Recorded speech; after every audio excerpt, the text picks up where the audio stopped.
ডাকসু নির্বাচনে দায়িত্ব পালনকালে জাবি শিক্ষিকা জান্নাতের মৃত্যু। চূড়ান্ত ফল পেতে হতে পারে রাত। 17 হলের ভোট গণনা শেষ হলেও এখনো বাকি 4টির। নির্বাচনকালীন সরকারের নিরপেক্ষতায় জোর বিএনপির। তফসিলের আগেই 2 ছাত্র উপদেষ্টার পদত্যাগ চান মির্জা ফখরুল। 15 ফেব্রুয়ারির মধ্যেই হবে ভোট, জানালেন প্রেস সচিব। সঞ্চয় করছি যাতে আমার কোনো প্রয়োজনে আমার জরুরি কাজে আমি উঠাতে পারি। টাকায় উঠতে পারতেছে না। এক শাখা থেকে আরেক শাখায় ছুটোছুটি, চাহিদা মতো মিলছে না আমানতের টাকা।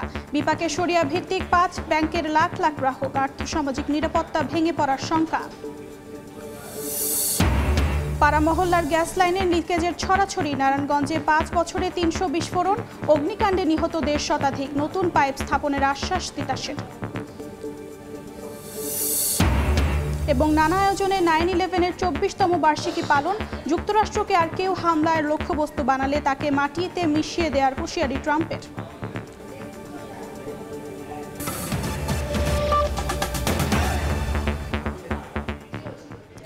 সময় সংবাদের সঙ্গে আছি আমি অর্চিতা শেহসিন। জাকসু নির্বাচনের দায়িত্ব পালনের সময় অসুস্থ হয়ে মারা গেছেন জাহাঙ্গীরনগর বিশ্ববিদ্যালয়ের চারুকলা বিভাগের শিক্ষক জান্নাতুল ফেরদৌস। তিনি প্রীতিলতা হলে পোলিং অফিসার হিসেবে দায়িত্ব পালন করছিলেন।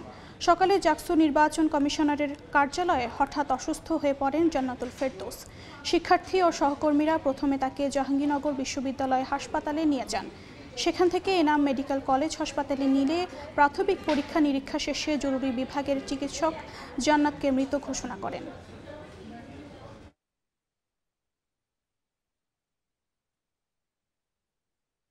যেখানে ভোট গণনা হচ্ছে সেখানে যে দরজা ছিল, দরজার হাতল ধরেছিলেন, তো ওখানে থাকা অবস্থায় তিনি পড়ে যান। এরপরে অ্যাম্বুলেন্স কল করা হয়। প্রথমত আমাদের যে চিকিৎসা কেন্দ্র আছে জাহাঙ্গীরনগর বিশ্ববিদ্যালয়, সেখানে নিয়ে যাওয়া হয় এবং সেখান থেকে ডাক্তার তাকে এনাম মেডিকেলে নিয়ে যাওয়ার পরামর্শ দেন। 9টার দিকে আমাদের কাছে আসে। তো আসা মাত্রই আমরা ইমিডিয়েটলি দেখলাম যে ওনার পালস, বিপি বা অন্যান্য যে সাইনগুলো, ওগুলো কিছুই পাচ্ছিলাম না, ভাইটাল সাইনগুলো।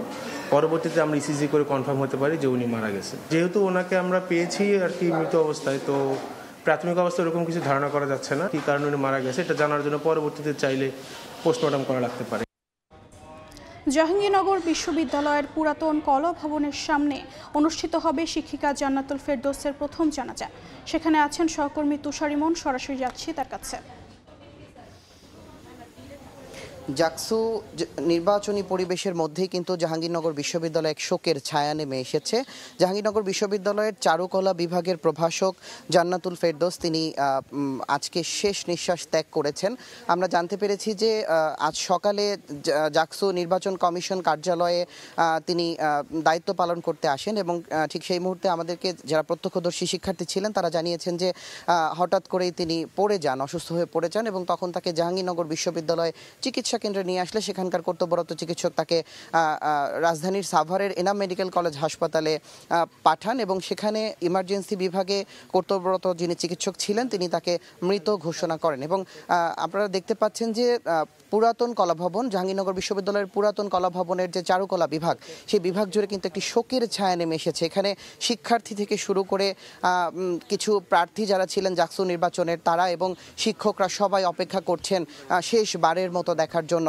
এবং আমরা এর আগে একজন শিক্ষকের সাথে কথা বলেছিলাম, তিনি বলেছিলেন যে এখন তিনি 20 মাইল সেনোয়ালিয়াতে আছেন তার শেষ কার্য সম্পন্ন করার জন্য এবং পরবর্তীতে তাকে পুরাতন কলা ভবনের সামনে আনা হবে যাতে করে শিক্ষার্থীরা, শিক্ষকরা এবং সংশ্লিষ্ট কর্তৃপক্ষ যাতে তাকে শেষবার দেখতে পারেন এবং এরপরে তারা বসে সিদ্ধান্ত নেবেন এবং তাদের পরিবারের সাথেও বিশ্ববিদ্যালয় কর্তৃপক্ষ বসবেন যে আসলে দাফন কোথায় সম্পন্ন হবে এবং জানাজাটি কোথায় সম্পন্ন হবে এবং বিশ্ববিদ্যালয়ের ঠিক কোন জায়গাটি জানাজা সম্পন্ন করা হবে এটি তারা বসে সিদ্ধান্ত নেবেন।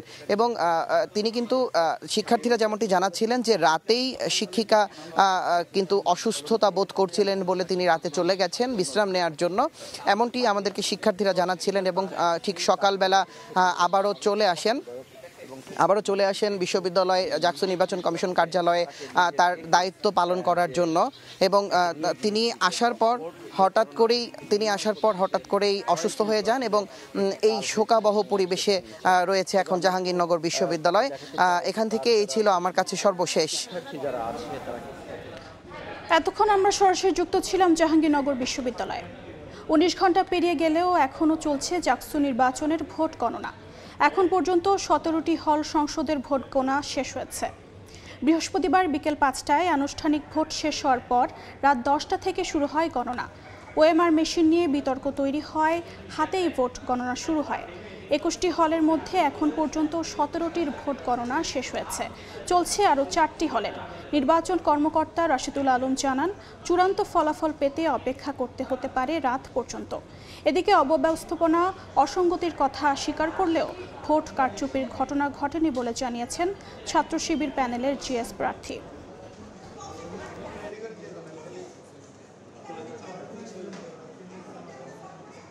শিক্ষার্থীদের যে স্বতঃস্ফূর্ত নির্বাচন ভোট প্রদান করেছেন সে জায়গায় স্বচ্ছতা নিরূপণ হয়েছে, যথেষ্ট স্বচ্ছতা নিরূপণ হচ্ছে বলে আমরা আশা রাখছি। আমরা চেষ্টা করছি বাবা, এটা তো রেজাল্ট দেওয়ার বিষয় না, এটা আমরা যথেষ্টভাবে সবাই গত সারা রাত কাজ করেছি আর এখনো চলমান আছে। আমরা চেষ্টা করছি, দেখা যাক। এই মুহূর্তে জাহাঙ্গীরনগর বিশ্ববিদ্যালয়ে আছেন সহকর্মী শফিকুজ্জামান রুবেল এবং রৌনক নিয়ন্তা। সরাসরি প্রথমে যাচ্ছি রুবেলের কাছে। রুবেল, টানা 14 ঘন্টা ধরে কিন্তু জাকসু নির্বাচনের ভোট গ্রহণের পর ভোট গণনা চলছে। আপনারা জানেন যে গতকালকে রাত 10টা থেকে এখন পর্যন্ত কিন্তু এই ভোট গণনা চলেই যাচ্ছে। আমাদের কাছে যে তথ্য এসছে সেই তথ্য অনুযায়ী এখন পর্যন্ত এই 21টি হলের 17টি হলের যে হল সংসদ রয়েছে সেই হল সংসদের ভোট গণনা শেষ হয়েছে, আর বাকি 4টি হলের হল সংসদের ভোট গণনা চলছে। সেটাও কিছুক্ষণের মধ্যেই শেষ হবে। একটু আমাদের আগে বলেছিলেন যারা এখানে রয়েছেন যে জুমার নামাজের আগেই মূলত তারা এই বাকি 4টি হল সংসদের যেই ভোট গণনা সেটি শেষ করতে চান এবং জুমার নামাজ শেষ করে এসে মূলত তারা যে কেন্দ্রীয় সংসদের ভোট গণনা শুরু করতে চান, এটি তাদের প্রত্যাশা। কিন্তু ভোট গণনার যেই ধীর গতি দেখছি আমরা, তাতে তাদের প্রত্যাশা পূরণ হবে কিনা সেটা একটা বড় প্রশ্ন। আপনারা জানেন যে গতকালকে ঠিক 9টা থেকে 5টা পর্যন্ত ভোট গ্রহণ শেষ হওয়ার কথা, কিন্তু সেখানেও আমরা দেখছি যে কিছুটা বিলম্ব করে ভোট গ্রহণ শেষ হয়, কেননা বেশ কিছু শিক্ষার্থী তখনও লাইনে দাঁড়ানো ছিল। তারপরে বেশ কিছু ঝামেলা হয় টুকিটাকি, তারপরে কিন্তু রাত 10টার পর থেকে মূলত এই ভোট গণনা শুরু হয়, যা এখনও চলমান। কখন শেষ হবে সেটা বলা যাচ্ছে না। যা গতিবিধি আমরা দেখছি তাতে মনে হচ্ছে যে বিকাল নাগাদ বা বিকাল গড়িয়ে সন্ধ্যা হয়ে যেতে পারে বা তারপরেও হওয়ার সম্ভাবনা রয়েছে। আর যেমনটা বলছিলাম যে এই যে জাহাঙ্গীরনগর বিশ্ববিদ্যালয়ের জাকসুর ভোট, সেটি কিন্তু 8,000 ভোটারের অংশগ্রহণ ছিল। তারা তাদের প্রার্থীদের ভোট দিয়েছেন এবং সম্পূর্ণ ভোটগুলোই একদম ম্যানুয়ালি হাতে লিপিবদ্ধ করা হচ্ছে এবং তারপরে ক্যালকুলেট করে মূলত গণনা করা হচ্ছে। এর ফলেই এতটা সময় লাগছে। আপনারা জানেন যে সবগুলো প্রার্থীর আলাদা আলাদা ভোট যেমন আলাদা করতে হচ্ছে, সবগুলো পদের আলাদা করতে হচ্ছে, এই কারণে মূলত এতটা সময় লাগছে। আপনারা জানেন যে এখন পর্যন্ত এই জাকসু নির্বাচনের যেই প্যানেলগুলো রয়েছে সেই প্যানেলগুলোর 8টি প্যানেলের মধ্যে 5টি প্যানেলেই তারা ভোট প্রত্যাহার করেছে। গতকালকে রাত্রে আমরা যেমনটা শুরুর দিকে জেনেছিলাম, প্রথমে ছাত্র দল সমর্থিত যে প্যানেল, সেই প্যানেল তারপরে পর্যায়ক্রমে আরও 4টি প্যানেল কিন্তু ভোট প্রত্যাহার করে। তো এখন পর্যন্ত বলা যায় যে 17টি হল সংসদের ভোট গণনা শেষ হয়েছে।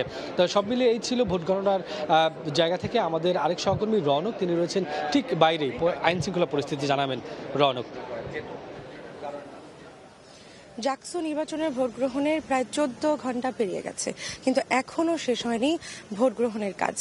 গতকাল বিকেল 5টায় ভোট গ্রহণ কার্য শেষ হলেও ভোট গণনা কার্য কিন্তু আসলে শুরু হয় রাত 10টা থেকে। এখন 14 ঘন্টা পেরিয়ে গেছে, এখনো দীর্ঘ সময় ধরে চলছে আসলে এই ভোট গণনা। এবং কখন শেষ হবে আসলে এই বিষয়ে আসলে কেউ আসলে ওইভাবে পরিষ্কার করে আসলে কেউ জানাতে পারছেন না। তবে কিছুক্ষণ আগে ভোট গ্রহণ যে রুমে চলছে সেখান থেকে আসলে বেরিয়ে দুজন প্রক্টর আমাদের সাথে কথা বলেছেন। তারা জানিয়েছেন বিকেল গড়িয়ে সন্ধ্যা হতে পারে, এমনকি রাত 10টা কিংবা রাত 12টাও বেজে যেতে পারে। এবং তারা যে কারণটি আসলে বলছেন, ওএমআর মেশিনে ভোট গণনা বাতিল করে হাতে গণনার কাজ চালানোর কারণে আসলে এত দীর্ঘ সময় লাগছে এবং এই কারণে কিন্তু আসলে অনেকেই অসুস্থ হয়ে পড়ছেন। পোলিং এজেন্ট, শিক্ষার্থী, প্রার্থী থেকে শুরু করে যারা এই ভোট গণনা কাজের সঙ্গে সংযুক্ত রয়েছেন তারা কিন্তু আসলে অনেকেই অসুস্থ হয়ে পড়েছেন। এবং আমরা আজ সকালে একটি দুঃখজনক ঘটনা জেনেছি। চারুকলা বিভাগের অধ্যাপক একজন এই পোলিং এজেন্ট হিসেবে তিনি আসলে কার্যরত ছিলেন এবং আজ সকালে তিনি নির্বাচন কার্যালয়ে এসেই কিন্তু আসলে অসুস্থ হয়ে মারা গেছেন। আমরা যদি একটু জানাতে চাই, আজ সকালে দুজন প্রার্থীর সঙ্গে কথা হয়েছিল, তিনি কিন্তু জানিয়েছেন এই যে ভোট কারচুপির কথা যে হয়েছে, ভোট কারচুপি এরকম কোনো আসলে কোনো ধরনের কিন্তু আসলে কোনো অভিযোগের সত্যতা নেই বলে তারা দাবি করছেন। তারা বলছেন এই ওএমআর মেশিনকে কেন্দ্র করে যে বিতর্ক তৈরি হয়েছে এই বিতর্কের আসলে কোনো ভিত্তি নেই। অর্থাৎ তাদের ভাষ্য মতে তারা বলছেন ওএমআর মেশিন আসলে যে বলা হচ্ছে যে শিবির প্রার্থী বা শিবির সমর্থকদের কোনো এক কোম্পানি থেকে আসলে সরবরাহ করা হয়েছিল। আবার ছাত্র দলকে কিন্তু আসলে তারা আবার দাবি করছেন যে ছাত্র দলের কোনো এক সিইও এই মেশিন কোম্পানির সঙ্গে জড়িত আছেন। তো এই বিষয়ে আসলে আমরা দেখেছি নিরাপত্তা কিন্তু জোরদার রয়েছে, নিরাপত্তা বেষ্টিত রেখেছে আসলে গতকাল রাত থেকেই। তো প্রচুর পরিমাণে পুলিশ সদস্য রয়েছেন, বিজিবি সদস্য রয়েছেন, বিভিন্ন ধরনের সদস্যরা রয়েছে নিয়োজিত। তারা কোনো ধরনের জন্য বিশৃঙ্খল না হয় এর সর্বাত্মক চেষ্টায় নিয়োজিত রয়েছেন বলে তারা জানিয়েছেন। তো এই ছিল নির্বাচন কার্যালয়ের বাইরে থেকে আমার কাছে সবশেষ। এতক্ষণ আমরা সরাসরি যুক্ত ছিলাম জাহাঙ্গীরনগর বিশ্ববিদ্যালয়ে। প্রশ্নবিদ্ধ হয় এমন ছাত্র সংসদ নির্বাচন আয়োজন থেকে বিরত থাকার আহ্বান জানিয়েছেন বিএনপির স্থায়ী কমিটির সদস্য ডাক্তার এজেডএম জাহিদ হোসেন। জাকসু নির্বাচনের কথা উল্লেখ করে তিনি বলেন, প্রহসনমূলক ভোট আয়োজনের মধ্য দিয়ে স্বৈরাচারকে পুনর্বাসন করা হবে। সকালে ডিপ্লোমা ইঞ্জিনিয়ার্স অ্যাসোসিয়েশন অফ বাংলাদেশের নতুন কমিটির সদস্যদের নিয়ে শহীদ প্রেসিডেন্ট জিয়াউর রহমানের সমাধিতে শ্রদ্ধা জানান ডাক্তার এজেডএম জাহিদ হোসেন। পরে সাংবাদিকদের জানান, জাকসুতে কেবল ছাত্র দলই নয়, স্বতন্ত্র সহ প্রায় সব প্যানেলের প্রার্থী নির্বাচন বর্জন করছে। নির্দিষ্ট কোনো পক্ষের দিকে হেলে পড়া থেকে বিরত থাকতে আয়োজকদের আহ্বান জানান তিনি। গণতন্ত্রকে বাধাগ্রস্ত ও বাংলাদেশকে পিছিয়ে দিতে ষড়যন্ত্র চলছে বলেও অভিযোগ করেন বিএনপি নেতা। এমন কোনো নির্বাচন আয়োজন না করা যে নির্বাচন নিয়ে মানুষের মধ্যে প্রশ্ন আসবে, মানুষ দ্বিধাগ্রস্ত হবে, মানুষ নির্বাচন থেকে প্রতিদ্বন্দ্বী দলসমূহ সরে যাবে। কাজেই কোনো বিভাজন আপনাকে আমাকে শক্তিশালী করবে না। মনে রাখতে হবে, ঐক্যবদ্ধভাবে থাকলেই তাহলেই স্বৈরাচার পালিয়েছে, স্বৈরাচার ফেরত আসার পথ সুগম হবে না। রাজনৈতিক দলগুলোর মধ্যে ভিন্ন মত থাকলেও 15 ফেব্রুয়ারির মধ্যেই জাতীয় সংসদ নির্বাচন অনুষ্ঠিত হবে বলে জানিয়েছেন প্রধান উপদেষ্টার প্রেস সচিব শফিকুল আলম। সকালে মাগুরার শ্রীপুর উপজেলায় মুসলিম রেনেসার কবি ফররুক আহমেদের গ্রামের বাড়ি পরিদর্শনকালে কথা বলেন তিনি। পলিটিক্যাল পার্টির মধ্যে ভিন্ন মত থাকবেই, কিন্তু ইলেকশন, আমরা আবারও বলছি, ইলেকশন ফেব্রুয়ারির 15 তারিখের মধ্যে হবে। বাংলাদেশে এই নির্বাচনটা খুবই ইম্পর্টেন্ট একটা নির্বাচন এবং গতকাল চিফ অ্যাডভাইজার বলেছেন এটা একটা ফাউন্ডেশনাল ইলেকশন, যেটা আমাদের সামনের ইলেকশনগুলোকে দিক নির্দেশনা দিবে, সামনের বাংলাদেশের রাজনীতিকে দিক নির্দেশনা দিবে। আমানতের টাকা তুলতে ব্যাংকের এক শাখা থেকে অন্য শাখায় ছুটোছুটি, চাহিদা মতো তো মিলছেই না, কখনো কখনো গ্রাহকের জমানো অর্থের কানাকড়িও দিতে পারছে না একীভূত হওয়ার আলোচনায় থাকা শরিয়া ভিত্তিক 5 ব্যাংক। এতে দৈনন্দিন প্রয়োজনও মেটাতে হিমশিম খাচ্ছেন অনেক আমানতকারী। বিশ্লেষক বলছেন, অনির্দিষ্টকাল ধরে চলা ব্যাংক খাতের এই সংকট ভেঙে দেবে সংশ্লিষ্টদের আর্থসামাজিক নিরাপত্তা, বাড়বে বৈষম্য। সেলিয়া সুলতানার রিপোর্ট। বিপদে আমার সঞ্চয় করছি যাতে আমার কোনো প্রয়োজনে, আমার জরুরি কাজে আমি উঠাতে পারি, কেন আমার জরুরি প্রয়োজনে আমি পারতেছি না। নিজের জমানো সঞ্চয় নিতান্তই কম, তবু লক্ষ্মীপুরে খোলা ব্যাংক হিসেবের এই সামান্য টাকা তুলতে ঢাকায় এসেছেন গৃহিণী রিমা বেগম। সেখানেও বিপত্তি, খিলগাঁও শাখায় মিলল না অর্থ, আসতে হলো মতিঝিলে। ওনাদের কাছে আমরা অসহায় আর কি। আমির হোসেনের ভাগ্য সে তুলনায় কিছুটা ভালো। খুব টেনশনে ছিলাম যে এই টাকাটা পাবো কিনা, তা আল্লাহর রহমতে পেয়েছি। শরিয়া ভিত্তিক দুর্বল 5 ব্যাংকের ভাগ্যের সাথে জড়িয়ে আছে লাখ লাখ আমানতকারী। কেউ জমিয়েছেন হজের টাকা, কোনো বাবা হয়তো জমিয়েছিলেন ছেলেমেয়ের বিদেশে পড়াশোনার জন্য। একসময় ব্যাংকের ভাগ্য হয়তো ফিরবে, তবে হজ পালনের ভাগ্য বা পড়াশোনার এই সুযোগ অথবা এই সপ্তাহের ওষুধের খরচ বা হাটে রিং পরানোর সময়টা কতটা পেছানো সম্ভব। তবু খিলগাঁওয়ের তালতলার একটি ব্রাঞ্চে 1000 টাকা তুলতে আলী সাহেব প্রতি সপ্তাহে আসেন। কিন্তু টাকায় উঠতে পারতেছে না। যারা অফিসার আছে তাদেরকেও বেতন দিতে পারতেছে না, শেয়ার হোল্ডার তো এগুলি ভাবতেছে না। আর্থসামাজিক বিশ্লেষকদের মতে ব্যাংকগুলোর এই দুরবস্থার ফলে আমানতকারীদের আর্থিক ক্ষতি শুধু তাদের ব্যক্তিগত বিষয় নয়, বরং দীর্ঘমেয়াদে সংকট তৈরি করবে সামাজিক নিরাপত্তা ও সৃষ্টি করবে বৈষম্য। সোসাইটি অ্যাজ এ হোল যে ডিমান্ড সেটা কিন্তু ধস নেমেছে। সেইগুলোর সাথে পোভার্টির সম্পর্ক রয়েছে, সেইগুলোর সাথে ম্যাটেরিয়াল ডিপ্রাইভেশনস যত ধরনের বলেন, অনেক ধরনের খরচ কিন্তু এর সাথে সম্পৃক্ত। আর্থিক খাতের সাথে সংশ্লিষ্ট আইন বিশ্লেষকরা বলছেন, বৃহৎ অর্থনীতিতে আমানতকারীদের স্বার্থ ছোট করে দেখার সুযোগ নেই। কেউ নিজের নামে করে না, কারো শ্বশুর ধনী হয়ে যায়, কারো বাবা মা ধনী হয়ে যায়, অথবা তার স্ত্রী ধনী হয়ে যায়। টাকা যেখানে যেখানে গিয়েছে সেই টাকা খুঁজে বের করে তারপর তাকে আইনের আওতায় আনতে হবে। এখানে সে অ্যাবেটার। এছাড়া আর্থিক খাতের স্বার্থেই অন্তর্বর্তীকালীন সরকারের সময় বিষয়টি সুরাহা করা প্রয়োজন বলে মনে করেন আর্থসামাজিক বিশ্লেষকরা।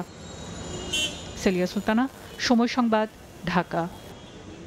চট্টগ্রামের মিরসরাইয়ে দাঁড়িয়ে থাকা কাভার্ড ভ্যানের ধাক্কায় প্রাণ গেল শিশুসহ 3 জনের, আহত হয়েছেন আরও 3 জন।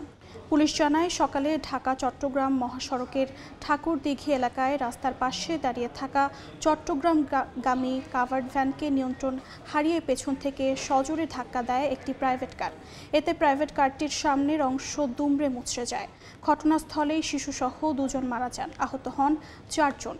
তাদের উদ্ধার করে স্থানীয় উপজেলা স্বাস্থ্য কমপ্লেক্সে নেওয়া হলে আরও একজনকে মৃত ঘোষণা করেন চিকিৎসক।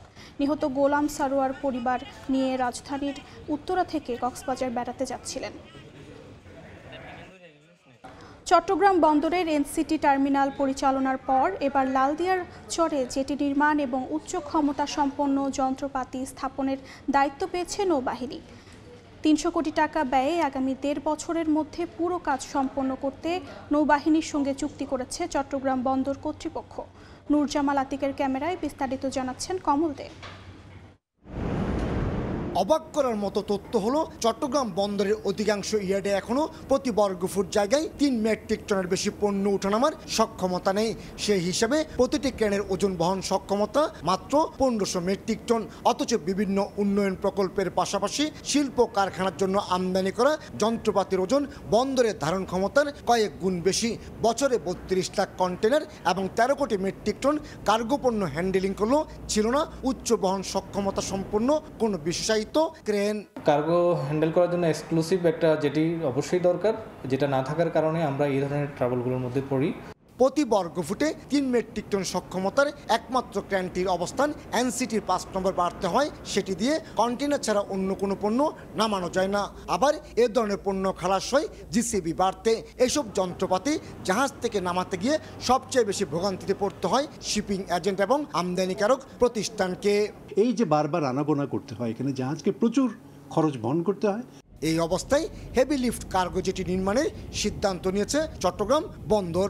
মূলত নগরীর পতেঙ্গা এলাকায় লালদিয়াচর 2 পয়েন্টে বাংলাদেশ নৌবাহিনীকে এই প্রকল্প বাস্তবায়নের দায়িত্ব দেওয়া হয়েছে। নৌ পরিবহন উপদেষ্টা অবসরপ্রাপ্ত ব্রিগেডিয়ার জেনারেল এম শাকওয়াত হোসেনের উপস্থিতিতে চুক্তি স্বাক্ষর করেছে চট্টগ্রাম বন্দর কর্তৃপক্ষ এবং বাংলাদেশ নৌবাহিনী। এটা দীর্ঘদিনে ব্যবসায়ীদের বিভিন্ন রকম দাবি রিকোয়ারমেন্টস, সেই প্রেক্ষিতে আমরা এটা করতে যাচ্ছি।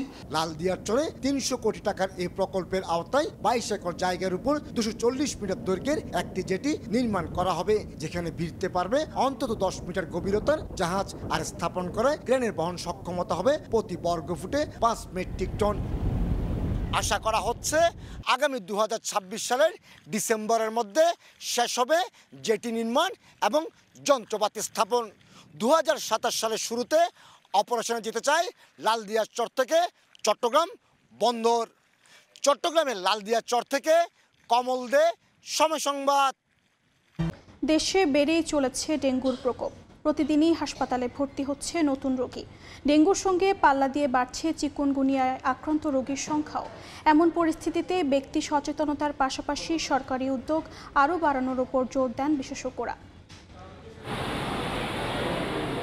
রাজধানীর নাখালপাড়ার বাসিন্দা রেশমা ৩ দিন ধরে জ্বর ও শ্বাসকষ্টে ভোগা স্বামীকে হাসপাতালে নিয়ে আসার পর চিকিৎসক জানান ডেঙ্গুতে আক্রান্ত তিনি। এভাবে প্রতিদিনই ডেঙ্গুতে আক্রান্ত হয়ে হাসপাতালে ভর্তি হচ্ছে নানা বয়সী মানুষ।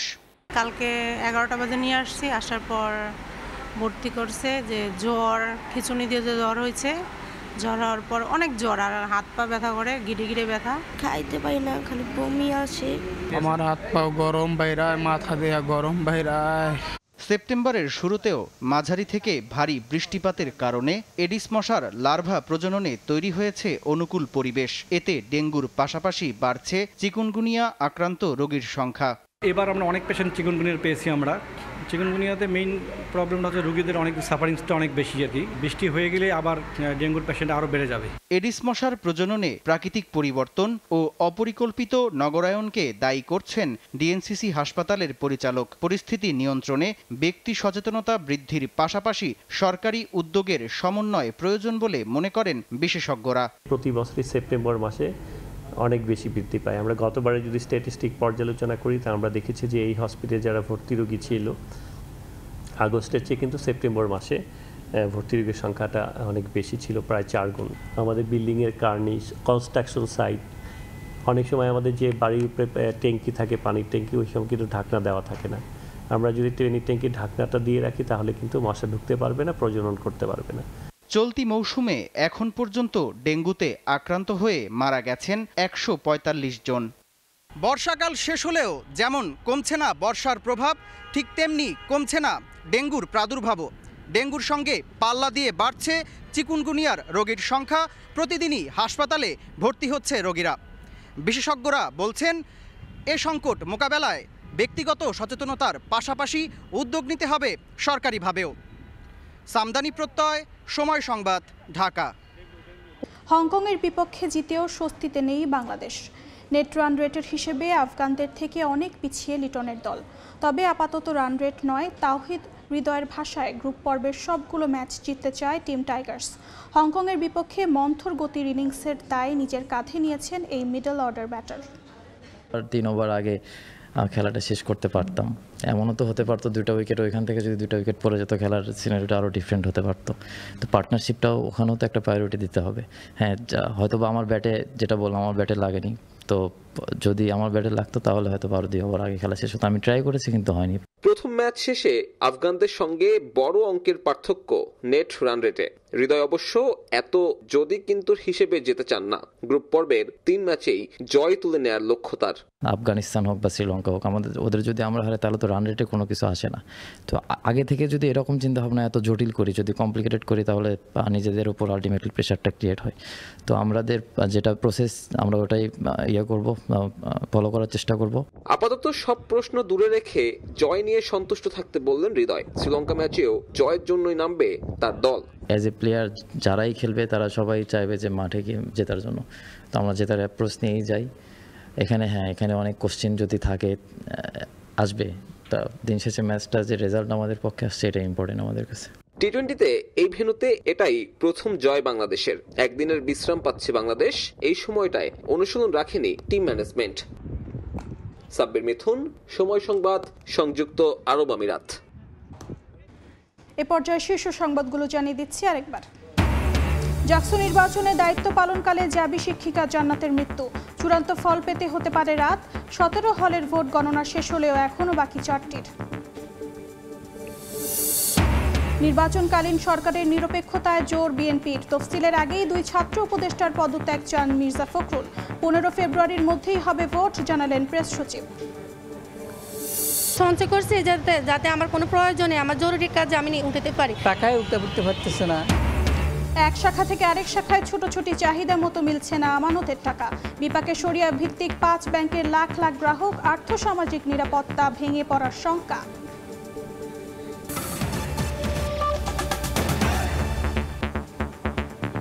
এই ছিল সময় সংবাদের সঙ্গে থাকুন সময়।